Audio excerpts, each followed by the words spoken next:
December 7, 1941, 7:55 hours. Pearl Harbor, Oahu, Hawaii.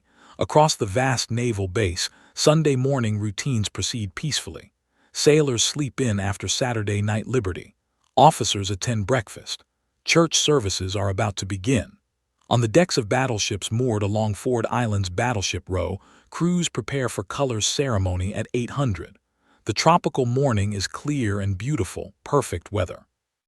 Then from the north comes the sound of aircraft engines. Many. Within seconds, the peaceful morning erupts into chaos. Japanese dive bombers plunge from the sky, releasing bombs on the neat rows of battleships. Torpedo bombers skim low over the harbor, launching their deadly payloads. High-level bombers drop armor-piercing shells converted to bombs. Fighters strafe airfields, destroying American planes lined up in neat, vulnerable rows. In less than 2 hours, the Imperial Japanese Navy's surprise attack will kill 2,403 Americans, wound 1,178 more, sink or damage 8 battleships, destroy 188 aircraft, and transform the United States from an isolationist nation at peace into a belligerent power committed to total war. The attack will be remembered as one of history's most successful surprise attacks, and simultaneously, one of history's greatest strategic blunders. This is the story of Pearl Harbor, how Japan planned and executed a tactically brilliant operation that achieved complete surprise, why American forces were unprepared despite warning signs, and how the attack unified a divided nation and ultimately sealed Japan's doom. December 7, 1941, was indeed, as President Franklin Roosevelt declared, a date which will live in infamy. The attack on Pearl Harbor was not an isolated incident, but the culmination of years of deteriorating Japanese-American relations. Japan's imperial ambitions in Asia had grown throughout the 1930s. The invasion of Manchuria in 1931, the full-scale war with China beginning in 1937, and the occupation of French Indochina in 1940 brought Japan into conflict with Western powers who had colonial and economic interests in Asia. The United States responded to Japanese aggression with increasingly severe economic sanctions. In July 1940, the U.S. restricted exports of aviation fuel and scrap metal to Japan. In July 1941, after Japan occupied southern Indochina, President Roosevelt froze Japanese assets in America and imposed a complete oil embargo. Britain and the Dutch East Indies joined the embargo. Japan, which imported 80% of its oil, faced a choice: withdraw from China and Indochina, abandoning years of conquest and national prestige, or secure oil by force from the Dutch East Indies. The Japanese military, particularly the Imperial Navy, advocated war. Admiral Isoroku Yamamoto, commander of the combined fleet, was a realist who understood America's industrial might. He had studied at Harvard, served as a naval attaché in Washington, and knew America's potential. Yamamoto opposed war with the United States, believing Japan could not win a prolonged conflict. But if war was inevitable, he argued, Japan must strike first with devastating force. Yamamoto's plan was audacious: attack the U.S. Pacific Fleet at Pearl Harbor, destroying American naval power in a single blow. This would give Japan 6 months to a year to conquer Southeast Asia, secure vital resources, and establish a defensive perimeter. By the time America rebuilt its fleet, Japan would be too strong to dislodge. America, facing a costly war across the Pacific, might negotiate a settlement leaving Japan's conquests intact. The plan had flaws Yamamoto recognized. It required perfect execution and complete surprise. It assumed America would negotiate rather than fight to the finish. Most critically, it assumed that destroying battleships would cripple American naval power. Yamamoto understood aircraft carriers were the future, but many Japanese naval officers still believed battleships dominated naval warfare. Pearl Harbor would target battleships, a strategy already obsolete. Planning for the Pearl Harbor attack, designated Operation Z, began in January 1941 under strict secrecy. Commander Minoru Genda, an aviation staff officer, developed the tactical plan. The strike force would include 6 aircraft carriers, Akagi, Kaga, Soryu, Huryu, Shikaku, and Zuikaku, carrying over 400 aircraft. Supporting ships included 2 battleships, 3 cruisers, 9 destroyers, 3 submarines, and 8 tankers for the long journey. The route was critical. The task force would sail north across the Pacific, using a route merchant ships avoided due to rough winter weather. Radio silence would be absolute. If detected before reaching the launch point, the mission would be canceled and the fleet would return to Japan. Surprise was everything. The attack would come in 2 waves. The first wave, 183 aircraft, would strike at dawn. Torpedo bombers would attack battleships in the shallow harbor using specially modified torpedoes. Dive bombers would target airfields and ships. High-level bombers would drop converted 16-inch armor-piercing shells on battleships. Zero fighters would strafe airfields and provide air cover. The second wave, 167 aircraft, would strike an hour later, hitting ships missed in the first attack and destroying port facilities. The entire operation would last about 2 hours. By attacking on Sunday morning, the Japanese expected to catch American forces at minimal readiness, ships in port, crews on liberty, aircraft parked in neat rows for security against sabotage. Training was intensive. Torpedo bomber pilots practiced repeatedly at Kagoshima Bay, which resembled Pearl Harbor. Torpedo attacks in shallow water required special modifications. Wooden fins added to torpedoes prevented them from diving too deep and hitting the harbor bottom. Pilots studied models and maps until they could visualize Pearl Harbor perfectly. By late November 1941, the strike force was ready. Vice Admiral Chuichi Nagumo commanded the task force. On November 26, 1941, the fleet sailed from Hitakapu Bay in the Kuril Islands, heading east into the North Pacific. For 12 days, the fleet maintained strict radio silence and avoided detection. In Tokyo, negotiations continued, a final attempt to resolve differences peacefully. But Japanese demands were unacceptable to the United States, and American demands were unacceptable to Japan. War was coming. American intelligence had detected numerous warning signs, but organizational failures, complacency, and misinterpretation prevented appropriate action.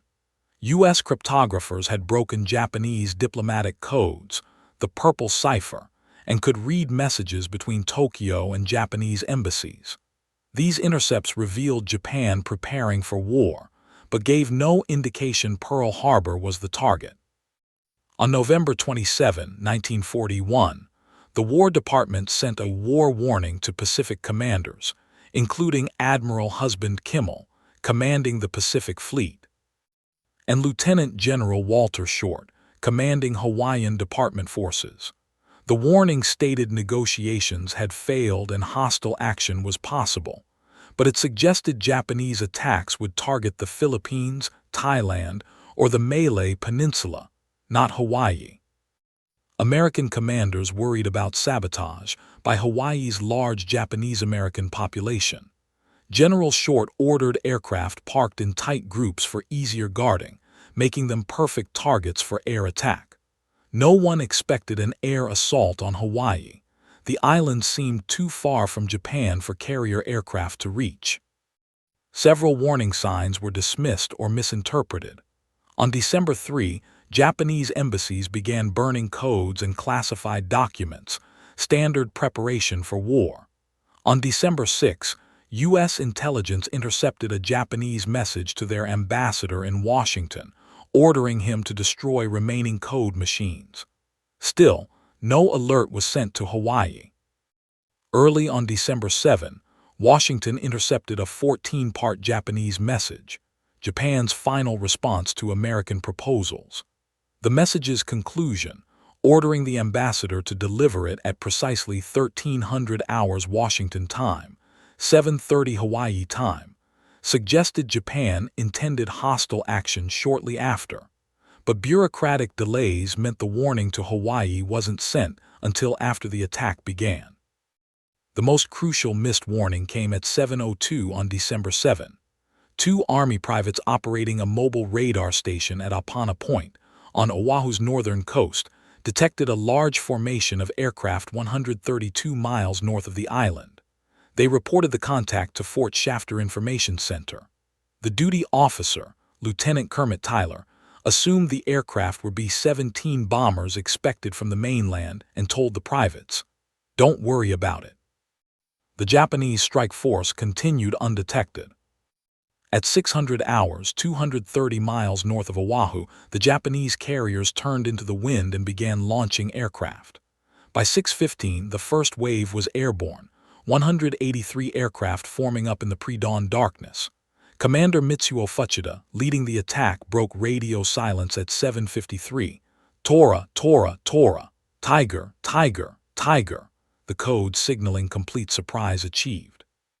At 7:55, the attack began. Fuchida's high-level bombers attacked battleships from 10,000 feet. Kate torpedo bombers streaked across the harbor at wave-top height, releasing torpedoes. Val dive bombers plunged on airfields and ships. Zero fighters strafed Hickam Field, Wheeler Field, and other airfields, destroying parked aircraft. The Americans were caught completely unprepared. On battleships, watertight doors were open, ammunition was locked away, and anti-aircraft guns were unmanned. At airfields, aircraft sat in neat rows, wingtip to wingtip. Sailors rushing to battle stations were cut down by strafing fighters. Officers struggled to comprehend what was happening. Was this a realistic drill? The torpedo attacks were devastating. USS Oklahoma, hit by 5 torpedoes, capsized in 12 minutes, trapping over 400 sailors inside. USS West Virginia took 7 torpedo hits but settled upright due to effective counterflooding by her crew. USS California took 2 torpedoes and began listing.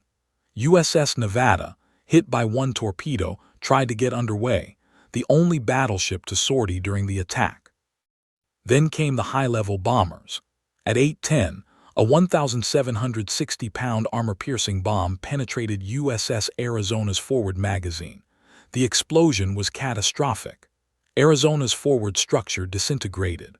Over 1,100 sailors died instantly, nearly half the attack's total casualties. The burning wreck settled to the harbor bottom, her superstructure jutting above the oily water. USS Nevada, underway and heading for the harbor entrance, came under concentrated attack. Fuchida and other pilots, recognizing that sinking Nevada in the channel would block the harbor entrance, attacked relentlessly. Burning and listing, Nevada beached herself near Hospital Point to avoid blocking the channel, a decision that likely saved Pearl Harbor from weeks of blockade. The chaos was indescribable. Ships burned. Men leaped from sinking vessels into oil-covered water that itself was aflame. Sailors manned anti-aircraft guns while under strafing attack. At Hickam Field, hangars erupted in flames as dive bombers struck. At Wheeler Field, aircraft exploded on the ground. The Japanese had achieved complete tactical surprise. By 8:45, the first wave withdrew. In 50 minutes, they had sunk or damaged 6 battleships, destroyed or damaged 188 aircraft, and killed over 2,000 Americans. But the attack had not destroyed everything. 3 aircraft carriers, Enterprise, Lexington, and Saratoga, were at sea and escaped damage. Crucially, Pearl Harbor's fuel storage tanks, repair facilities, and submarine base were untouched. At 8:55, the second wave struck. 167 aircraft led by Lieutenant Commander Shigehazu Shimazaki. This wave faced stiffer resistance. American defenders recovered from initial shock, manned anti-aircraft guns.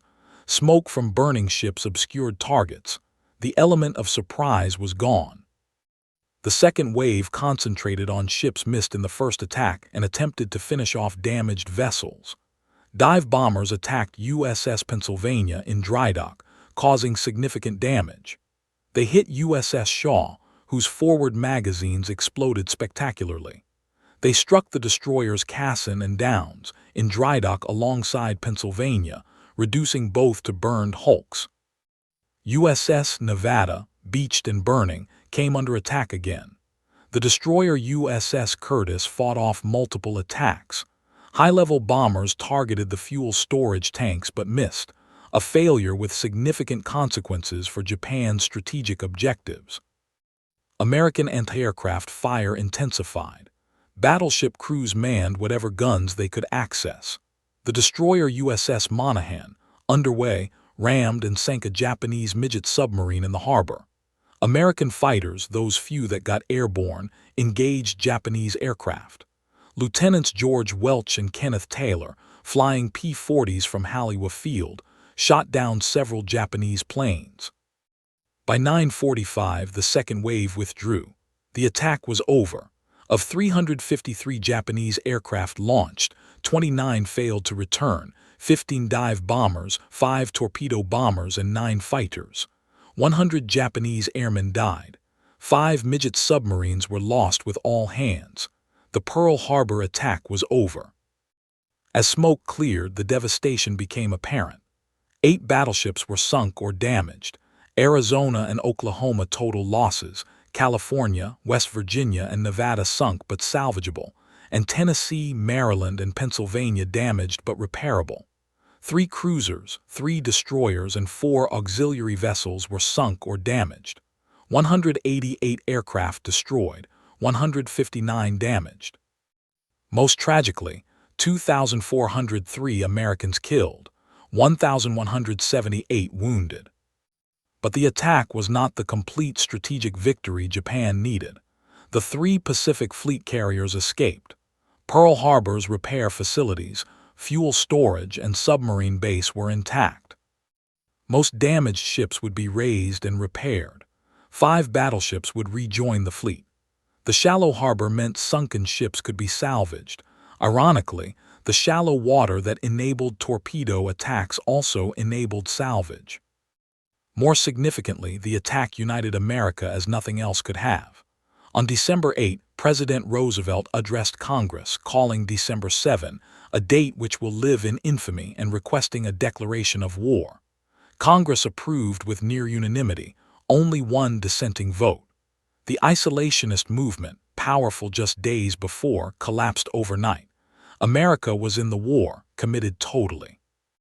Admiral Yamamoto reportedly said, "I fear all we have done is to awaken a sleeping giant and fill him with a terrible resolve." Whether he actually spoke these words is disputed, but the sentiment was accurate. Japan had won a tactical victory but committed a strategic catastrophe. The attack ensured American entry into the war with a unified, enraged population demanding vengeance. For decades, conspiracy theories have claimed President Roosevelt knew about the attack in advance and allowed it to happen to justify war. These theories have been thoroughly debunked by historians and documentary evidence. While American intelligence detected war preparation, nothing indicated Hawaii as the target. All evidence suggested Japanese attacks would target Southeast Asia. Roosevelt wanted to aid Britain and China and viewed Japan as an aggressor, but he did not control events. Japanese decisions drove the conflict. The oil embargo responded to Japanese aggression in Indochina. America's negotiating position, that Japan withdraw from China, reflected genuine policy, not provocation designed to force war. Intelligence failures were genuine. The Pearl Harbor attack succeeded because of Japanese operational security, American organizational failures, and psychological factors, disbelief that Japan would or could attack Hawaii. No conspiracy was necessary to explain these failures. Human error sufficed. The conspiracies persist because they offer simple explanations for complex events, but reality is messier. The attack succeeded through Japanese skill, American failures, and circumstances combining in ways neither side controlled. Japan's decision to attack Pearl Harbor reflected multiple factors. The oil embargo threatened Japan's military and economy. Withdrawal from China was politically impossible. The army would not accept abandoning years of conquest. Southern expansion offered access to oil, rubber, and resources Japan needed. but attacking Southeast Asia meant war with Britain and the Netherlands and likely America. Japan's strategists believed America would intervene if the Philippines were attacked. Rather than fight defensively, Yamamoto argued for offensive action, cripple American naval power immediately, seize Southeast Asia, establish a defensive perimeter, then negotiate from strength. The strategy assumed America, facing a costly Pacific War, would negotiate. This was a catastrophic miscalculation. Japan misunderstood American psychology. The surprise attack guaranteed America would fight to unconditional surrender, regardless of cost. Pearl Harbor ensured the one outcome Japan needed to avoid: total war with America's industrial might fully mobilized. Japan's military also underestimated carrier warfare's importance. Yamamoto understood, but many Japanese officers saw battleships as paramount. They achieved tactical success sinking battleships but missed strategic targets, carriers, fuel storage, repair facilities. Had they destroyed these, Pearl Harbor would have been unusable for months, buying Japan valuable time. America's response was total mobilization. Congress authorized massive military expansion. Factories converted to war production. The draft accelerated. Within months, America was producing ships, aircraft, and weapons at rates Japan could not match. The arsenal of democracy became reality. The Pacific Fleet began offensive operations within months. The Doolittle raid on Tokyo in April 1942 boosted American morale and shocked Japan. The Battle of the Coral Sea in May 1942 stopped Japanese expansion toward Australia. The Battle of Midway in June 1942, 6 months after Pearl Harbor, exactly as Yamamoto predicted, destroyed 4 Japanese carriers and turned the Pacific War's tide. Pearl Harbor also influenced how America fought. The attack's treachery, striking while negotiations continued, hardened American attitudes. "Remember Pearl Harbor" became a national slogan. The desire for vengeance drove American determination through years of island-hopping campaigns, culminating in Japan's unconditional surrender. The Pearl Harbor attack taught multiple lessons, many learned painfully. Strategic intelligence failures. Information existed warning of Japanese intentions, but organizational failures prevented its effective use.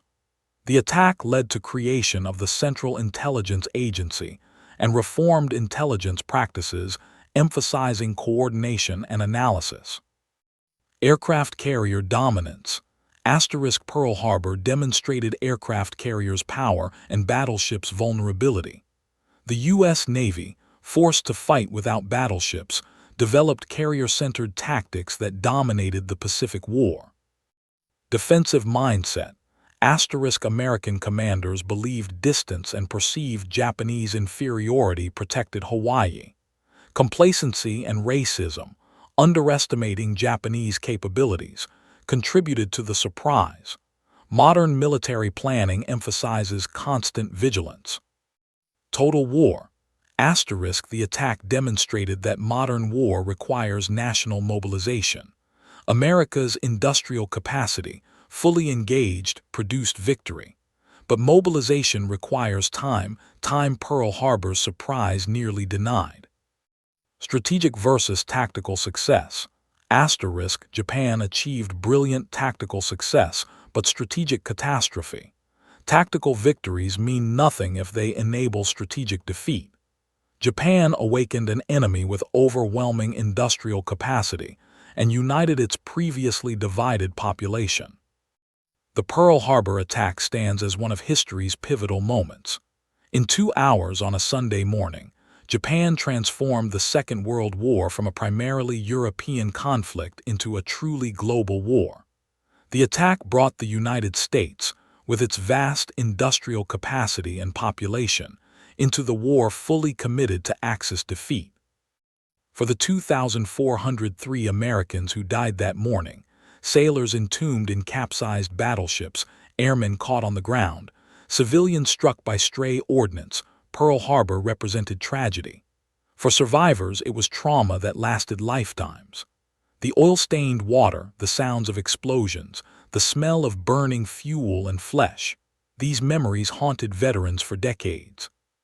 For America, Pearl Harbor became a defining moment of national unity and resolve. A divided nation, torn between isolationists and interventionists, united overnight. Regional differences, political disputes, economic divisions, all dissolved in the fires of Pearl Harbor. America emerged as a nation with single purpose: victory. For Japan, Pearl Harbor was the beginning of the end. Yamamoto's prediction of 6 months to a year of success proved accurate. After Midway, Japan fought defensively, losing ground inexorably. The attack that was supposed to deter America instead ensured its total commitment. Japan's industrial capacity could not match America's. By August 1945, atomic bombs fell on Hiroshima and Nagasaki, and Japan surrendered unconditionally. The ruins of USS Arizona remain in Pearl Harbor, a memorial to the men who died there and a reminder of the attack that changed history. Oil still seeps from the wreck, the tears of the Arizona, as it's called. Over 900 sailors entombed in the wreck rest there still, their ship their permanent grave. December 7, 1941, truly lives in infamy, not just for the attack's treachery but for its consequences. Japan achieved tactical success and sealed its strategic doom. America suffered devastating losses and emerged as a superpower. The Second World War's final phase, the one that ended in Allied victory and Japan's destruction, began that morning at Pearl Harbor. The date reminds us that strategic decisions echo through history in unexpected ways. Actions have consequences beyond immediate results. Japan's decision to attack Pearl Harbor demonstrates how tactical brilliance means nothing if it advances flawed strategy. The attack that was supposed to deter America instead guaranteed Japan's defeat. Remember Pearl Harbor was more than a slogan. It was a promise America kept through years of brutal Pacific fighting, until the rising sun flag was lowered and replaced by stars and stripes over Tokyo. December 7, 1941, a date which will live in infamy indeed.